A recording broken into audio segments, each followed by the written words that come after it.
Midi 10 sur chaîne Inter. Bonjour, bonjour à toutes et à tous. C'est toujours avec un grand plaisir que je vous retrouve sur chaîne Inter. Nous sommes bel et bien en direct jusqu'à 13h pour le carrefour de chaîne Inter, l'émission Décryptage, l'émission qui vous informe de tout, presque de tout ce qui se passe auprès de chez vous et dans le monde. Nous recevons aujourd'hui le docteur Mounir Miko, réanimateur, spécialiste en anesthésie réanimation. Docteur, bonjour et merci d'accepter notre invitation. Docteur Miko, bonjour. Allô? Oui, docteur Miko? Oui, je suis avec vous. Bonjour et merci d'être avec nous en ligne. Merci d'accepter notre invitation. Alors, on va parler justement de la situation épidémiologique dans notre pays. On parlera également de l'opération vaccination. Alors, d'abord, un mot sur la situation épidémiologique dans notre pays.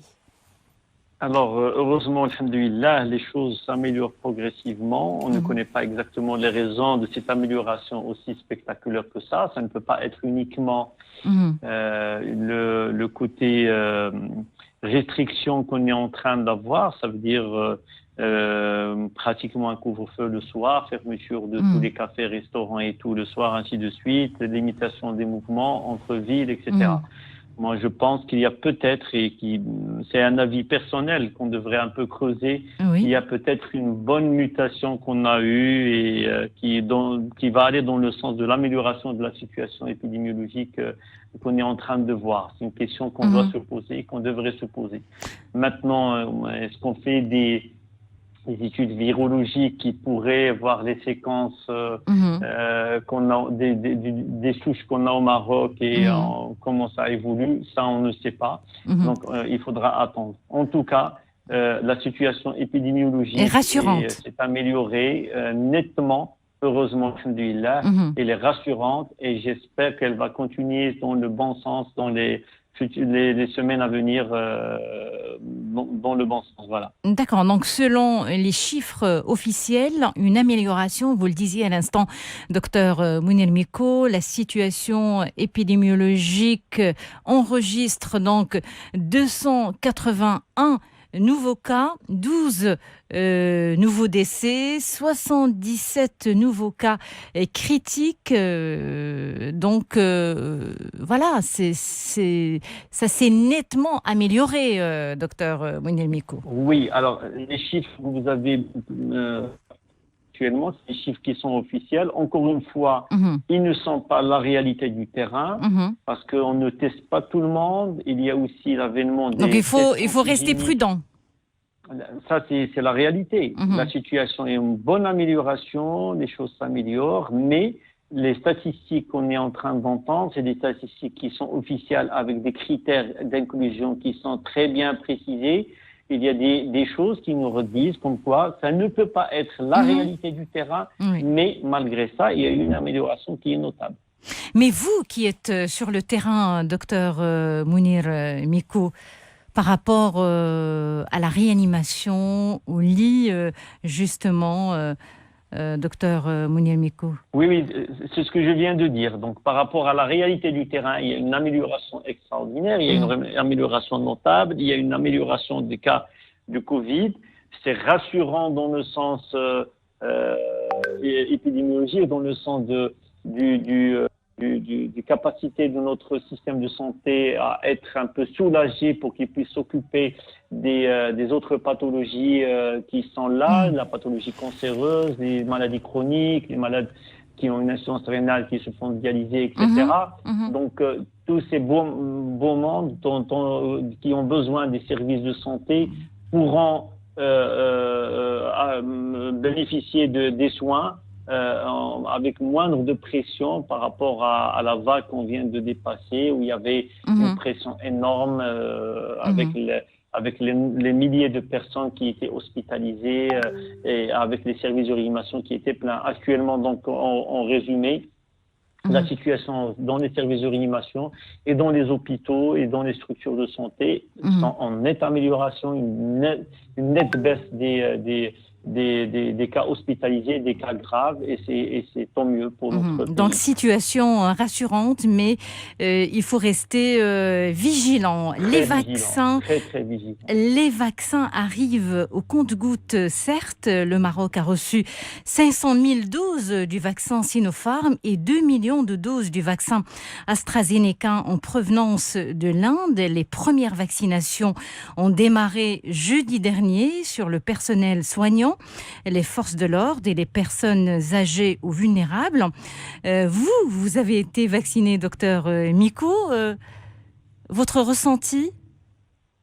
Alors, avant de parler de mon ressenti personnel, je voudrais saluer la bravoure de notre roi, qui a fait l'initiative tellement importante à mes yeux, aux yeux de tous les praticiens de santé. Et qui a donné le coup d'envoi de cette opération, docteur Mounir Miko.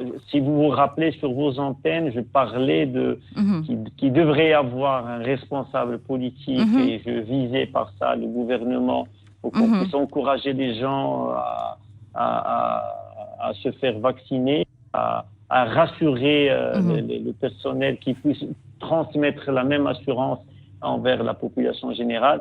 Et on a eu plus que ça. On a eu Sa Majesté en chair et en os qui s'est fait vacciner. Et avec le vaccin chinois que tout le monde disait à un certain moment, il fallait faire attention. Donc c'était très rassurant.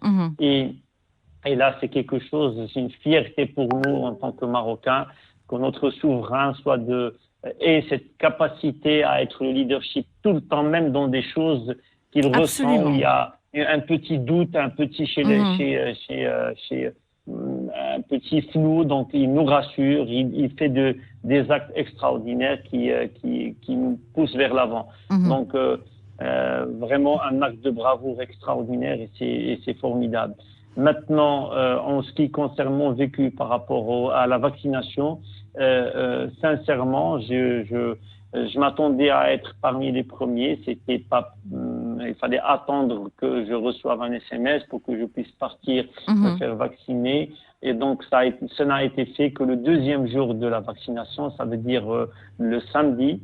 Donc, je suis parti tout serein. Donc, confiant. Je me suis inscrit. Confiant, bien évidemment. Au contraire, je m'attendais à être parmi les premiers, donc il y avait un certain retard, une certaine pression psychologique, parce que le vaccin était là et moi je me faisais pas vacciner, donc c'était un peu oppressant. Donc par la suite, je me suis présenté. Il y avait donc un confrère qui a pris toutes les informations qu'il fallait, mon état de santé et tout. Donc, et puis par la suite, je me suis orienté vers des infirmières qui m'ont vacciné, et c'était rassurant, dans des conditions d'hygiène correctes, avec ce qu'il faut comme moyen, des seringues stériles bien évidemment, des produits antiseptiques, et tout ce qu'il faut pour que je sois, en tant que professionnel de santé qui s'y connaît, rassuré, pour que les choses se passent dans les bonnes conditions. Donc pas d'effets secondaires, alhamdoulilah. Pas d'effets secondaires. Alors les effets secondaires qu'on craint habituellement, c'est rapidement une petite réaction dans les 15 minutes qui suivent. Donc je n'ai absolument rien eu. Et puis par la suite, rentrer chez moi, donc sans aucun problème. Je m'attendais à une petite réaction systémique, une petite fièvre ou une petite fatigue, quelque chose comme ça. Pas du tout. J'ai eu ce qui devrait justement rassurer les plus réticents, docteur Mounir Miko. Ce que j'ai eu, c'est quelques petites courbatures le lendemain soir. Ça veut dire que je me suis vacciné le samedi. J'ai eu quelques petites courbatures le dimanche soir, et qui n'ont duré tout à fait normal, que 12 heures. Ce qui était tout à fait normal, pas alarmant du tout. Et ce qui n'ont eu d'effet que pendant 12 heures. Ça veut dire que le lundi, je suis parti à mon travail de façon habituelle sans aucun problème. Alhamdulillah. Alors, plus de 200 000 personnes ont déjà leur première dose dans les bras. Que pensez-vous justement de la cadence de l'opération? Sommes-nous sur une bonne dynamique, docteur Miko? C'est une dynamique croissante. Donc, ce qu'il faut comprendre, c'est qu'on ne commence pas par démarrer avec tous les centres qui peuvent être ouverts, en s'orientant vers tout le monde. Ça ne peut pas être le cas parce qu'il y a on n'a pas le nombre de doses qu'il faudrait avoir pour vacciner tout le monde.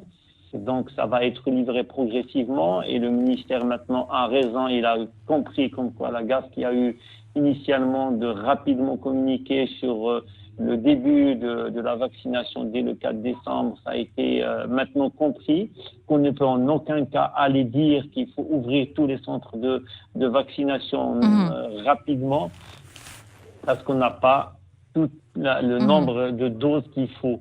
Donc, au fur et à mesure qu'on va avoir à ce moment-là le nombre qu'il faut, qu'on va ouvrir progressivement d'autres centres, qu'on va détailler, plutôt étaler le type de personnes ou la catégorie de personnes qu'on devrait vacciner. Donc, actuellement, on est pour les personnes de plus de 40 ans et plus de 75 ans pour les personnes qui sont d'un certain âge et qui ne sont pas de profession médicale. Donc, une opération qui se déroule d'une manière progressive et par tranche d'âge. Exactement. Je vous donne un exemple de la ville où je suis, à Fès. Il y a 39 centres de vaccination qui étaient prévus dans le maximum dans la vitesse de croisière de vaccination. On n'en a que 11 maintenant qui sont ouverts et qui s'occupent des personnes à vacciner.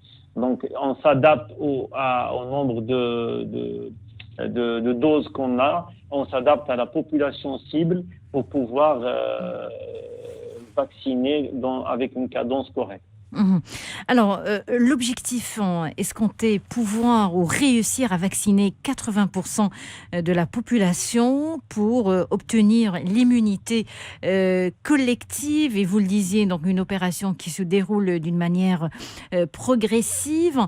Cela suppose qu'on a besoin de 66 millions de doses, docteur Mounir Miko. Exactement, chose qu'on va avoir très difficilement. Vous êtes en train de voir toutes les pressions qui se passent sur le plan international, sur d'autres pays et qui n'ont pas tablé initialement sur le vaccin. Par exemple, que le Maroc a orienté l'achat, c'est-à-dire le vaccin de Sinopharm et le vaccin d'AstraZeneca. Vous voyez que maintenant la France, par exemple, entre autres, l'Union européenne, s'est orientée aussi pour ce vaccin et donc elle fait la pression importante sur le laboratoire AstraZeneca et sur la Grande-Bretagne, sur l'Inde pour essayer de livrer l'Union européenne par ce vaccin lui-même. En sachant que les autres vaccins de Pfizer et de Moderna, que l'Union européenne n'a pas pu se faire livrer convenablement avec les doses qu'il faut pour vacciner sa population. Et donc, ils sont en train d'essayer maintenant de diversifier les sources pour acquérir les vaccins, et entre autres celui d'AstraZeneca. Absolument. Parce qu'il est britannique. Concernant les vaccins qui sont chinois et russes, le Sputnik et le vaccin de Sinopharm, ces deux vaccins-là, c'est un peu plus compliqué. Ils ne peuvent en aucun cas, l'Union européenne, pour des raisons géostratégiques, aller se précipiter et les prendre et les acheter. Et donc, ils sont en train d'attendre un tout petit peu comment ça va évoluer. Donc, ils se sont tous rués sur le vaccin AstraZeneca. C'est pour ça qu'on est en train, c'est un avis plutôt propre. D'ailleurs, vous avez vu qu'en Allemagne, par exemple, l'Allemagne a dit comme quoi le vaccin d'AstraZeneca, initialement, ne marcherait pas sur les personnes de plus de 65 ans. Et à un certain moment, l'Union européenne et le centre qui s'occupe de donner les autorisations dans l'Union européenne a dit que pour le vaccin d'AstraZeneca, qui est un organisme scientifique pur, a dit que pour le vaccin d'AstraZeneca, on peut le donner à partir de 18 ans, inclus les personnes âgées de plus de 65 ans. Et là, il se rattrape progressivement pour dire « Ah non, parce que ça pourrait être moins efficace à partir de l'âge de 65 ans. Et donc, il est préférable d'aller prendre les vaccins à ARN, entre autres le vaccin Moderna et Pfizer. » Donc, ça reste des choses qu'on ne comprend pas, des choses où il y a un peu de flou et qu'il y a derrière très probablement des orientations géopolitiques sur les décisions. Donc, nous, en tout cas, en tant que pays souverain, en tant que pays qui défend ses intérêts, on est parti pour le vaccin d'AstraZeneca, on est parti pour le vaccin de Sinopharm et qui reste efficace et on aura la concurrence d'autres pays pour essayer eux-mêmes, et c'est légitime d'avoir les vaccins.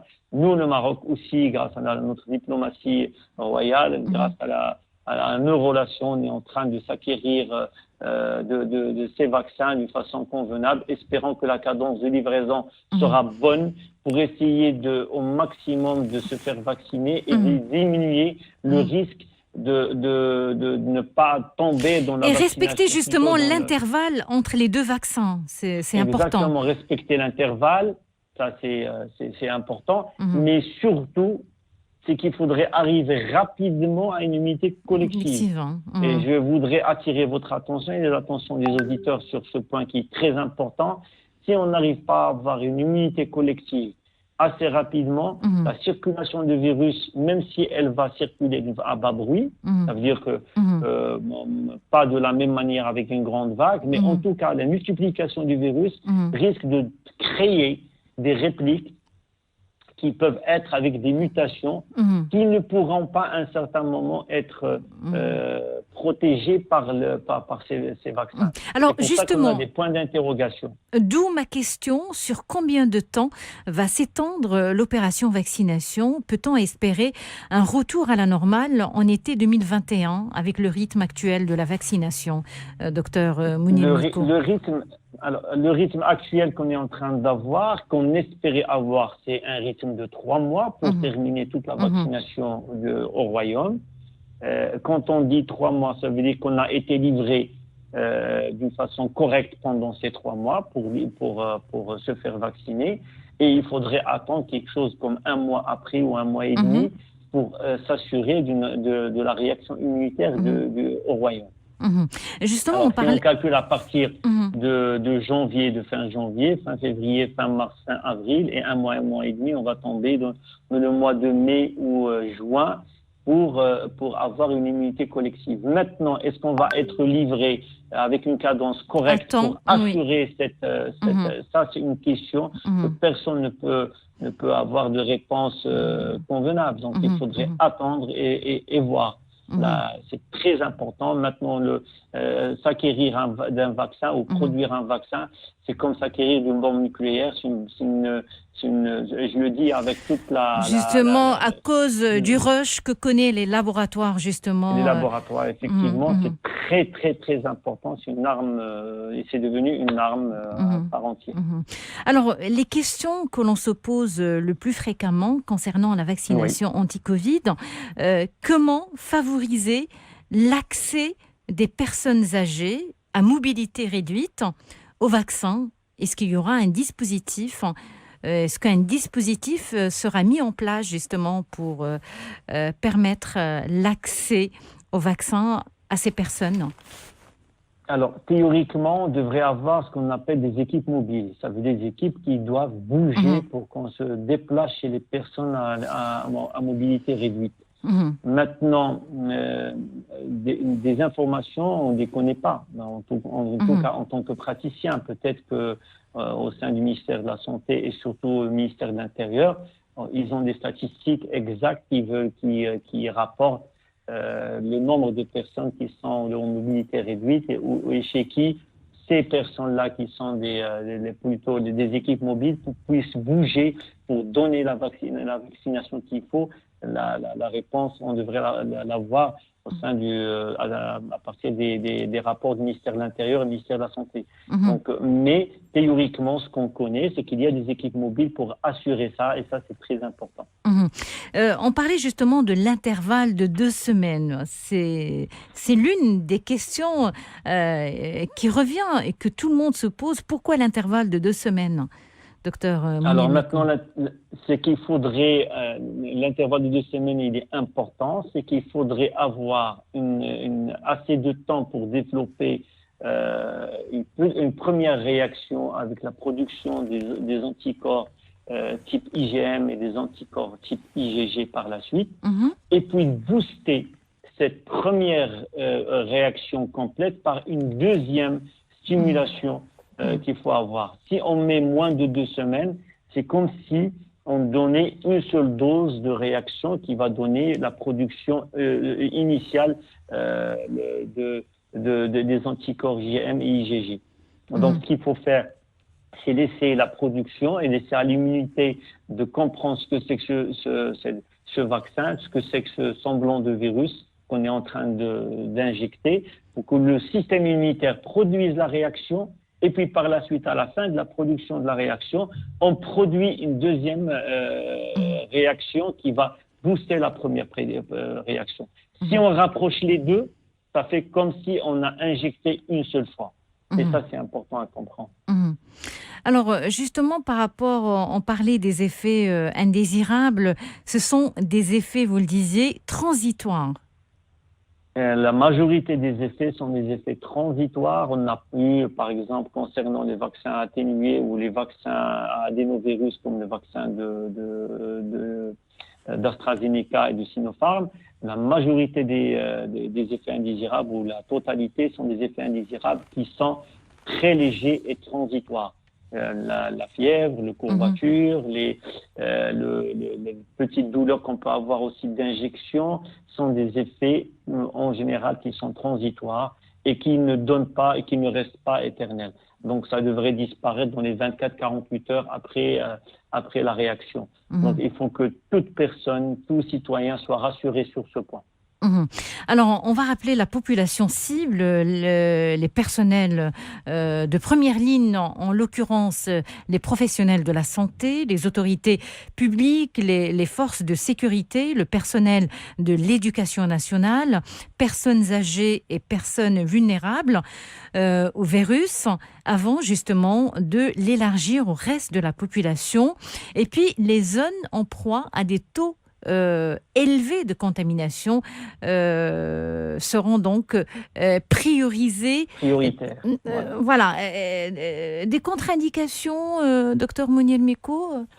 Alors, on en parle assez récemment, plutôt assez fréquemment, parce qu'il y a eu plein de personnes qui se sont plaintes des écrits et des messages qu'on est en train de faire véhiculer. Il faut comprendre les contre-indications qui sont des contre-indications claires et qu'il ne faut pas revenir sur ce sujet par la suite pour rassurer les gens. D'abord, les contre-indications qui sont dites absolues. Ça veut dire en aucun cas, on devrait administrer le vaccin chez les femmes enceintes ou allaitantes parce qu'elle n'a jamais été testée chez eux et on ne connaît pas l'effet qu'on va avoir. Une femme enceinte, par exemple, on lui donne le vaccin, est-ce qu'on va avoir un effet tératogène? Est-ce qu'on va avoir, ça veut dire tératogène, le risque de malformation, ou on va avoir un passage chez l'enfant de bas âge, ou plutôt un nourrisson qui allait, ou avec le risque de développer peut-être une réaction allergique ou quelque chose comme ça. Donc, chez la femme enceinte ou la femme qui est allaitante, il y a une contre-indication absolue. Les personnes qui ont déjà eu une réaction allergique, par rapport au vaccin actuel, je ne parle pas d'une réaction d'un effet indésirable ou plutôt une allergie à un autre médicament. J'ai eu l'appel hier d'un confrère qui a une réaction allergique aux anti-inflammatoires et qu'il a entendu parler sur Internet comme quoi c'est contre-indiqué chez lui parce qu'il a eu un antécédent d'allergie. Je dis non. La réaction allergique elle doit être due au vaccin actuel qu'on est en train de développer ou l'un des composants. Je vous donne un exemple. On a utilisé, par exemple, un vaccin atténué auparavant qui comporte certaines molécules et qui, chez cette personne-là, auparavant, il a eu une réaction allergique. On peut suspecter la présence d'une réaction allergique à cette molécule dans l'ancien vaccin. Et si on utilise la même molécule dans le nouveau vaccin, chez cette personne-là, il y a une possibilité de réaction allergique et donc il ne faut pas mettre ce vaccin. Donc, ce taux ou la proportion de personnes qui ont ce problème-là d'allergie reste vraiment très infime.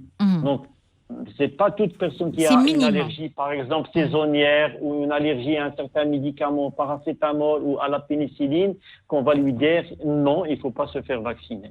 Absolument pas.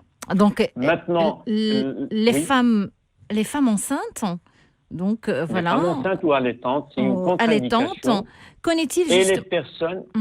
Oui. Oui, allez-y, docteur Mounir Miko. Et les personnes qui ont déjà eu une réaction allergique avérée au vaccin lui-même du Covid-19 ou à l'un de ses composants. Là, il est important de le souligner. Et il y a une contre-indication temporaire, je veux dire qu'il y a un effet temps, c'est quand on a une maladie actuelle qui est décompensée, et surtout d'ordre infectieux. Ça veut dire si une personne se présente avec une grippe, je ne parle pas de l'infection Covid, il est une grippe actuelle en train de ne peut pas se faire vacciner. Avec de la fièvre, etc., il ne peut pas se faire vacciner. Une personne qui a actuellement, par exemple, une hépatite avec le virus de l'hépatite B ou C et qui est actuellement active, et on ne va pas le faire vacciner. Alors, les personnes qui souffrent de maladies chroniques, le diabète par exemple, ou la tension artérielle, l'hypertension artérielle. Au contraire, on est en train de dire, si vous vous rappelez, que pour ces personnes-là, où il y a le plus de risques de mortalité. Et si vous vous rappelez, les facteurs de risque de mortalité en Covid-19, c'est qu'il y a l'âge supérieur à 65 ans et la présence de maladies cardiaques, diabète, etc., maladies chroniques. Chez ces personnes-là, qu'on a le risque de tomber malade avec le Covid et d'avoir des symptômes graves. Donc, c'est parmi les candidats les plus importants à faire vacciner et assez rapidement et prioritaire. C'est très important. Donc, il ne faut pas avoir de doute sur ce point. Alors, l'adhésion des Marocains, c'est quelque chose de crucial pour la réussite de cette opération, docteur Mounir Miko. Oui, l'adhésion des Marocains, elle est importante. Et on est en train de voir un engouement, et heureusement, puisque ça a été démarré avec la bravoure de Sa Majesté qui s'est fait vacciner. Et puis par la suite, le personnel de santé, les médecins qui se sont fait vacciner, qui se font vacciner actuellement. Donc tout ça est de bon augure. Nos concitoyens sont en train d'adhérer et de se faire vacciner. Au contraire, on a un appel et j'espère que les livraisons seront adaptées pour qu'on puisse suivre cette campagne de façon convenable et partir dans le même élan. Alors, le mot de la fin, docteur Mounir Miko, un message peut-être pour les auditeurs qui sont à l'écoute par rapport à cette opération. Vaccinez-vous. C'est une lueur d'espoir qu'on est en train d'avoir maintenant, quelque chose d'extraordinaire. C'est une bonne opportunité pour tourner la page de ce cauchemar qu'on est en train de vivre depuis plus d'une année. Espérant que notre humanité, notre royaume soit à l'abri d'une troisième, quatrième vague de ce Covid. Il n'y a aucun autre moyen à part la protection par cette vaccination actuellement pour arriver à une immunité collective. Vaccinez-vous, c'est très important. Et pour les personnes qui n'ont pas encore le droit de se faire vacciner? S'ils n'ont pas le droit, c'est parce qu'ils sont très jeunes, inférieurs à 18 ans. Il n'y a pas de raison de se faire vacciner. Mais pour les autres, ils auront leur tour avec la priorisation qu'on est en train de faire dans le système de santé. On est en train de vacciner les personnes à risque important, puis ils suivront les personnes avec le moindre risque de mortalité par rapport au Covid. Donc, leur tour arrivera un jour ou un autre. Donc, il faudrait juste attendre et qu'on espère se faire livrer avec les doses qu'il faut. Voilà. Et en attendant, il faut continuer à respecter les mesures barrières, justement, à savoir le port du masque, la distanciation physique et bien évidemment le lavage régulier des mains. Je rappelle donc le site ou le portail www.liqahcorona.ma ou en envoyant un SMS sur le numéro gratuit 1717 pour pouvoir bénéficier de la vaccination. Et puis il y a aussi attendez, là je l'ai pas devant moi, il y a un site, voilà, Yaqada Liqah, une plateforme mise à la disposition des bénéficiaires pour un suivi de leur sécurité vaccinale à distance. Merci beaucoup, docteur Mounir Mikou. Merci pour toutes ces précisions. Merci à vous et un bonjour à toute l'équipe et aux auditeurs. Et bon courage. Merci.